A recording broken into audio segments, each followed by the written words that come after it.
నమస్తే welcome to plus TV Telangana. ఈ రాష్ట్ర వ్యాప్తంగా పంచాయతీ ఎన్నికల గడువు ముగిసింది. ఎన్నికల ఫలితాలు కూడా విడుదలైనాయి. ఈ నెల 22నే సర్పంచులంతా కూడా ప్రమాణ స్వీకారానికి ముహూర్తం ఫిక్స్ చేసింది రాష్ట్ర ప్రభుత్వం.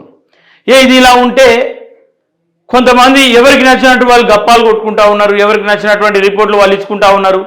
మేము 55% మేమే సర్పంచ్లను గెలిచామని చెప్పేసి ఒకరు చెప్తే, మేము అధికారంలో లేకున్నా 20%, 30% గెలిచామని మరొకరు చెప్పుకుంటా ఉన్నారు. అసలు మాకు సంబంధం లేకుండా ఈ రాష్ట్రంలో మేము దాదాపు గతంలో 120 సీట్లు ఉంటుండే మాకు 700 సీట్లు వచ్చినాయని బీజేపీ చెప్పుకుంటా ఉంది. ఇవన్నిటిపైన ఒకసారి డీటెయిల్గా మాట్లాడే ప్రయత్నం చేద్దాం. తెలంగాణ రాష్ట్రంలో మొన్నే అయిపోయినటువంటి 3వ విడత ఎన్నికల తర్వాత ఎవరి గప్పాలు వాళ్ళు కొట్టుకుంటూ ఉంటారు. స్థానిక ఎన్నికల్లో మాకు ఇంతమంది సర్పంచ్లు గెలిచిరు, అంతమంది సర్పంచ్లు గెలిచిరు. ముందే ఎవరైతే సర్పంచ్లుగా నియమితులయ్యారో వాళ్ళందరికీ కూడా శుభాకాంక్షలు తెలియజేస్తా ఉన్నాం ప్లస్ టీవీ తరఫున. ఎవరైతే డబ్బులు వంచి గెలిచిరో వాళ్ళకు కూడా శుభాకాంక్షలు తెలియజేస్తా ఉన్నాం. మీరు డబ్బులు సంపాదించుకునే పనులు కాకుండా గ్రామాన్ని అభివృద్ధి చేసే పనులు ఉండాలని చెప్పేసి కోరుకుంటా ఉన్నాం. ఎవరైతే మద్యం మంచిరో, ఎవరైతే మాంసం మంచిరో వాళ్ళందరికీ కూడా శుభాకాంక్షలు తెలియజేస్తా ఉన్నాం. ఇదంతా పక్కన పెడితే నీతిగా నిజాయితీగా ఎవరైతే పోరాటం చేసి గెలిచిన వాళ్ళకు శుభాకాంక్షలు, నీతిగా నిజాయితీగా పోరాటం చేసి ఓడిన వాళ్ళకు కూడా శుభాకాంక్షలు తెలియజేస్తా ఉన్నాం. ఇవన్నీ పక్కన పెడదాం. మరో అంశం ఏంటంటే రాష్ట్ర వ్యాప్తంగా సర్పంచ్ ఎన్నికలపైన బలమైన ఫోకస్ పెట్టినట్టు రాష్ట్ర ప్రభుత్వం. మా సర్పంచులు గెలిస్తే కానీ మీ గ్రామం అభివృద్ధి కాదు, మా సర్పంచులు గెలిస్తే కానీ మీ గ్రామంలో నిధులు రావు అని చెప్పేసి బెదిరింపులు ఒకవైపు అయితే, కేసీఆర్ మళ్ళీ కావాలనుకున్న వాళ్ళు ఖచ్చితంగా బీఆర్ఎస్ను గెలిపించుకోరి, బీఆర్ఎస్కు ఊపిరి పోయండి, ఈ స్థానిక ఎన్నికల్లో బీఆర్ఎస్ను నిలబెట్టండి, ఖచ్చితంగా మళ్ళీ కేసీఆర్ వేస్తాడు, రైతులకు రాజుల రోజులు వస్తాయని చెప్పేసి బీఆర్ఎస్ ప్రచారం. బీజేపీ అయితే ఈ స్థానిక ఎన్నికల్లో మేము గట్టెక్కి ఎక్కుతాం లేకపోతే లేదు, ఎంపీలుగా మేము 8 మంది ఉన్నాం కాబట్టి ఇజ్జత్ మీద సవాల్ అన్నట్టుగా అడపదడప అభ్యర్థులను నిలబెట్టిరు. గెలిచే కాడ గెలిచిరు, ఓడిపోయే కాడ ఓడిపోయారు. ఇక్కడ ఇదంతా పక్కన పెడితే స్థానికంగా వాస్తవానికి పార్టీలను ఎవరు చూడలేరు, అభ్యర్థులను చూసిరు. కొంతమేరకు డబ్బు ప్రభావం చూపించింది, కొంతమేరకు మద్యం ప్రభావం చూపించింది. చూడని అంశాల గురించి మాట్లాడడం కానీ స్వయంగా మా గ్రామం భూంపల్లి దుబ్బాక నియోజకవర్గం సిద్దిపేట జిల్లా ఆడ అంశానికి వస్తే కాంగ్రెస్ ప్రాణం తీసింది ఎవరంటే కాంగ్రెస్ నాయకులే. ఎట్లా అని చెప్పేసి అంటారా, సర్పంచ్ ఎన్నికలకు ఈసారి ఏమో బలమైన డిమాండ్ వచ్చింది. చలో నువ్వా నేనా అన్నట్టుగా పోరాటం జరుగుతూ ఉంది. ఈ సమయంలో ఒక అభ్యర్థి నిలబడతా ఉంటే, లేదు ఇంకో అభ్యర్థి వచ్చి డైరెక్ట్ ఎమ్మెల్యే అభ్యర్థికే నాకు ఆ సర్పంచ్ సీట్ ఇస్తే నీకు ఇంత అమౌంట్ ఇస్తా, నాకు ఆ సర్పంచ్ సీట్ ఇస్తే నేను ఇంత ఖర్చు పెట్టుకుంటా. ఇట్లాంటి ప్రయత్నాలు జరిగినాయి, ఇట్లాంటి ప్రలోభాలు జరిగినాయి.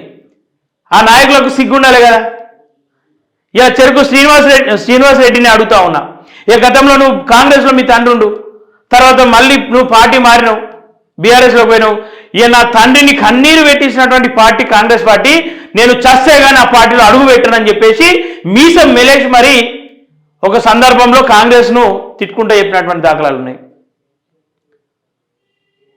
కాంగ్రెస్ ఓడిపోవడానికి కారణం మీరైతే ఉన్నారు. మళ్ళీ నిధులు రావని చెప్పేసి మీరే బెదిరిస్తారు.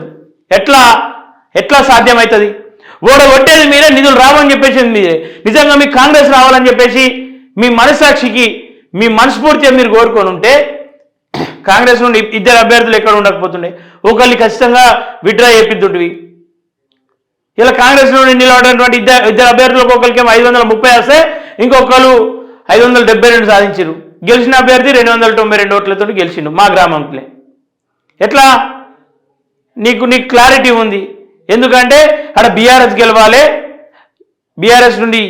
బీఆర్ఎస్ గెలిస్తేనే నాకు మీద ఉన్నటువంటి హరీష్ రావు కావచ్చు, అటు ఉన్నటువంటి కేపీఆర్ కావచ్చు నిధులు పంపిస్తారు అని చెప్పేసి ఇట్లాంటి క్లారిటీ ఉంది మీకు. ఒకటి ఈ మాటలు మేము ఎందుకు అంటా ఉన్నామంటే, బీసీలను ఓడగొట్టడానికి రెడ్డిలంతా ఏకమైనట్టు అనిపిస్తా ఉంది. దుబ్బాకలా బీసీలను ఓడగొట్టడానికి డబ్బును నీటి కాలువ ఎట్లయితే ప్రవహిస్తుందో అట్లా ప్రవహించినట్టుగా అనిపిస్తూ ఉంది. బీసీలకు న్యాయం చేస్తాం, రాజ్యాంగబద్ధంగా ఉంటాం, ఓట్ చోరీ జరుగుతూ ఉంది, దేశాన్ని రక్షించుకుంటామని చెప్పి చెప్తున్నటువంటి రాహుల్ గాంధీ, రేవంత్ రెడ్డి వీళ్ళ మాటలకు భిన్నంగా ఇట్లాంటి పనులు జరుగుతూ ఉన్నాయి. ఎక్కడ చూడు బీఆర్ఎస్ఏ గెలిచింది, నువ్వు పనిచేసింది ఏడా, ఇంకా నీ వల్ల ఉపయోగం ఏడా? ఇది ఈ నియోజకవర్గం, అన్ని నియోజకవర్గంలో కానీ అన్ని తిరగలేం కదా మేము. కేవలం తిరిగింది మా ప్రాంతంలో కాబట్టి మా ప్రాంతం గురించి చెప్తా ఉన్నా.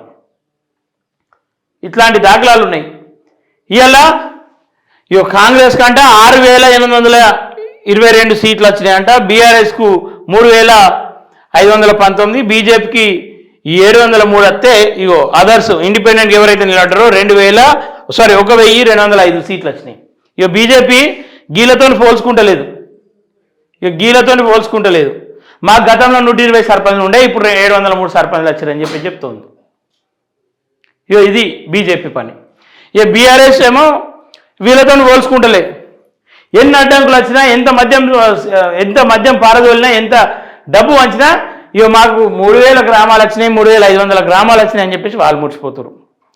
ఇక మేము ప్రభుత్వంలో ఉన్నాం, మాకు సోయి లేదు, మాకు సిగ్గు ఉండాలని చెప్పేసి ఏమాత్రం కూడా సిగ్గు అనిపించకుండా 6822 సీట్లు వస్తే ఇక మేము గప్పాలు కొట్టుకుంటా. ఇలా సగం మంది వినాన్మాస్ అయ్యారు. ఇలా సగం మంది వినాన్మాస్. ఎట్లా అంటే డబ్బులు ఇచ్చుకుంటా, ఎట్లా అని చెప్పేసి అంటే బెదిరించుకుంటా, ఎట్లా అని చెప్పేసి అనుకుంటే ఇక మీకు ఎంపీటీసీ ఇస్తా జర దయ దండం అని చెప్పేసి అనుకుంటా బతిలాడుకుంటా. ఇక ఇట్లాంటి వినాన్మాసులు జరిగినాయి. ఇంకా ఏడా మీరు గెలిచినామని చెప్పేసి గప్పాలు కొట్టుకుంటా ఉన్నారు. ఇలా రాష్ట్రంలో రైతు బంధు, రైతు రుణమాఫీ, ఇంకా అనేక అంశాలు, రైతు రుణమాఫీ అని చెప్పేసి అన్నారు 2 లక్షల వరకు. ఏడేసిరు మొత్తం పూర్తి ఏడమలైంది. గ్రామాలకు కూర్చొని మాటపోయి మేము రైతు రుణమాఫీ చేసినాం, మాకు ఓటేయని చెప్పేసి మీ అభ్యర్థి అంటే వాడిని అదే రైతులు చెప్పుతోని కొట్టేటువంటి పరిస్థితులు ఉన్నాయి. ఎందుకని చెప్పేసి అంటే రైతు రుణమాఫీ పూర్తి స్థాయిలో కాలేదని చెప్పడానికి లేదు, కానీ పూర్తి స్థాయిలో కాలేదు. ఉచిత బస్సులు అని చెప్పేసి పెట్టిరు. ఉచిత బస్సులు ఇవాళ గ్రామాల్లో పోయి ఉచిత బస్సు పెట్టామమ్మా మా కోటేయాలి అని చెప్పేసి అంటే షీపురు మరేసి కొట్టేటట్టు ఆడోళ్ళు. ఎందుకని చెప్పేసి అంటే పొద్దుగాల లేస్తే కూలికి పోయి అవ్వలు, పొద్దుగాల లేస్తే వ్యవసాయం చేసుకునే అవ్వలు, పొద్దుగాల లేస్తే బీడీలు చేసుకునే తల్లులు ఉచిత బస్సులో ఏడికి ప్రయాణం చేయమంటున్నావు? ఇవాళ ఒకరోజు కైకిలు పోతే ఈ వారం అంతా సంతోషంగా బతకచ్చు అనుకునే ఆ మహిళలు ఉచిత బస్సు ప్రయాణం వల్ల ఏం ఉపయోగం? వాళ్ళని ప్రయాణం ఎటు చేయమంటున్నావు? వాళ్ళ జీవితం అంతా గ్రామాల్లో ఉంటే ప్రయాణం అంతా రోడ్లపైన ఉచితం అని చెప్పేసి చూపించి ఎవరికి గప్పాలు కొట్టే ప్రయత్నం చేస్తున్నాం అని చెప్పేసి వాళ్ళు తిట్టే పరిస్థితులు కనిపిస్తూ ఉన్నాయి. ఇలా ప్రభుత్వంలో ఉన్నటువంటి కాంగ్రెస్ పార్టీ ప్రజల మన్ననలు పొంది 2 సంవత్సరం అవుతా ఉంది. ఇప్పటికీ దాదాపు నాకు తెలిసి 80% కాంగ్రెస్ కొట్టుకోవాలి. ఇలా ఫెయిల్యూర్ చూసుకుంటలేరు వాళ్ళు. వచ్చిన దాంట్లోనే పాజిటివ్గా మేము ఇన్ని గెలిచినామని చెప్పుకుంటున్నారు. ఇది పరిస్థితి అయితే గ్రామాల్లో. సో సర్పంచ్ ఎన్నికలు ఏవైతే ఉన్నాయో సర్పంచ్ ఎన్నికల్లో పూర్తిగా ప్రలోభాలకు గురి చేసిరు, ప్రజలను ఆగమానం చేసిరు, మద్యం పంచిరు. ఈ ఎన్నికల కమిషన్ అంతా కూడా కాంగ్రెస్ కమిషన్ మాదిరిగా పనిచేసింది. 144 సెక్షన్లు దేనికోసం? గ్రామాల్లో అలజడి లేదు, ప్రశాంతమైన వాతావరణంలో ప్రచారాలు జరుగుతూ ఉన్నాయి, ప్రశాంతమైన వాతావరణంలో ఎన్నికలు జరుగుతూ ఉన్నాయి, ఓటింగ్ జరుగుతూ ఉంది.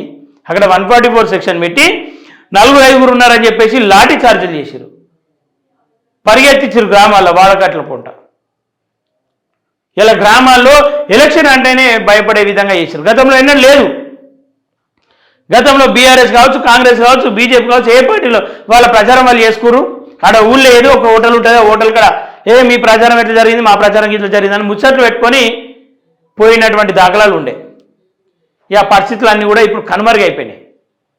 సో ఇట్లాంటి సందర్భాల్లో గ్రామాల్లో కూడా ఓటు నమ్ముకునే విధంగా, గ్రామాల్లో కూడా ఓటు చైతన్యం లేకుండా, గ్రామాల్లో కూడా ప్రజలకు కనికరం లేకుండా, కనికరం లేని ప్రజలను తయారు చేస్తూ ఉంది ప్రభుత్వం. సో దయచేసి ఆలోచించాలి. ఎంపీటీసీ, జెడ్పీటీసీ ఎన్నికల్లోనైనా బీసీలకు ఇకనైనా న్యాయం చేయండి. మీ మీద నమ్మకం బిక్కింది అందరికి బీసీలకు, అయినా సరే మళ్ళోసారి వేడుకుంటా ఉన్నాం, బీసీలకు న్యాయం చేయర్రి, టికెట్లు ఇకనైనా బీసీలకు ఇయ్యి, చిత్తశుద్ధితోటి బీఫామ్లు ఇవ్వండి. ఇలా బీఆర్ఎస్ కూడా అదే పని చేస్తూ ఉంది. ఓసీలకు టికెట్లు ఇచ్చుకుంటా ఓసీల గెలుపు కోసం బీసీలను అనగదొక్కే ప్రయత్నం చేస్తూ ఉంది. సో దయచేసి అట్లాంటి ప్రయత్నాలు మానుకోండి. సర్పంచ్ ఎన్నికలంతా కూడా బోగస్ ఎన్నికలు, దానంతా బోగస్ ఇంకోటి లేదు. ఇలా నీతివంతమైన రాజకీయం గ్రామాల్లో ఉంటుందని చెప్పేసి అనుకుంటారు కదా, పూర్తిగా అవినీతివంతమైన రాజకీయం గ్రామాల్లో ఈసారి చూసిరు, ప్రజలు కళ్ళతో చూసిరు. ఒక సర్పంచ్ గెలవనికి 1,20,00,000, 50 లక్షలు, 80 లక్షలు, దేనికి ఇదంతా? అభివృద్ధి చేయాలనుకున్నాడు పైసలు వంచుతాడు, అభివృద్ధి చేయాలనుకున్నాడు ఆగమనం చేస్తాడు గ్రామాన్ని. ఇలా వంచిన పైసలు సంపాదించుకోనికి 5 ఏళ్ళు సరిపోవు. ఈ అభివృద్ధి ఏడే చేస్తాడు? ఈ ఎన్నికలను ఇట్లా తయారు చేసింది కూడా ఈ ప్రభుత్వాలే, గత ప్రభుత్వం కావచ్చు, ప్రస్తుత ప్రభుత్వం కావచ్చు. సర్వనాశనం చేసినాయి గ్రామ స్థాయిలో. సర్పంచ్ ఎన్నికలు ఎట్లా జరిగినాయని చెప్పేసి అంటే సాదాసీదాగా జరుగుతున్నాయి. ఇక ఈసారి ఏందో కానీ అది మొత్తం అయోమయంలో ఆగమాగంగా జరిగినాయి. సో దయచేసి సర్పంచ్ ఎన్నికల పైన ఏదైతే గప్పాలు కొట్టుకుంటున్నటువంటి ప్రభుత్వం కావచ్చు, బీజేపీ కావచ్చు, బీఆర్ఎస్ కావచ్చు, ఈ స్థానిక ఎన్నికలు పక్కన పెట్టురు. ఇవి మోడ్లో కలిసినటువంటి ఎన్నికలే. దీంట్లో పెద్ద ప్రయోజనం ఏం లేదు. ఎందుకంటే పైసలతో గెలిచిన ఎన్నికలు ఏమటి పడైనాయి. ఇవి ప్రజాస్వామ్యబద్ధంగా ఎన్నుకోబడాలి కదా, ప్రజల చేత ఎన్నుకోబడాలి కదా. ప్రజల చేత ఎన్నుకోబడితే సరిపోలేదు. ప్రజలు నీతిగా ఓటేసే విధంగా ప్రక్రియ చేపట్టాలి.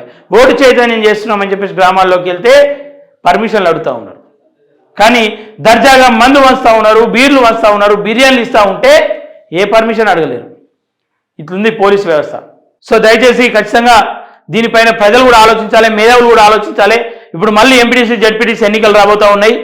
మిమ్మల్ని వాళ్ళ వలలో వేసుకోవడానికి, వాళ్ళ బుట్టలో వేసుకోవడానికి మీకు మద్యం దాయిపిస్తూ, మీకు మనీ ఇస్తూ మిమ్మల్ని ఆగమం అడవిపాలు చేసే ప్రయత్నాలు చేస్తూ ఉన్నారు. వాటికి ఎవరికి లోన్ కాకుండా నిజాయితీగా ఓటు వేయండి. దయచేసి ఓటు నమ్ముకోకండి, ఓటును నమ్ముకోండి అని చెప్పేసి ఈ సందర్భంగా తెలియజేస్తూ చూస్తున్నానండి ప్లస్ టీవీ తెలంగాణ.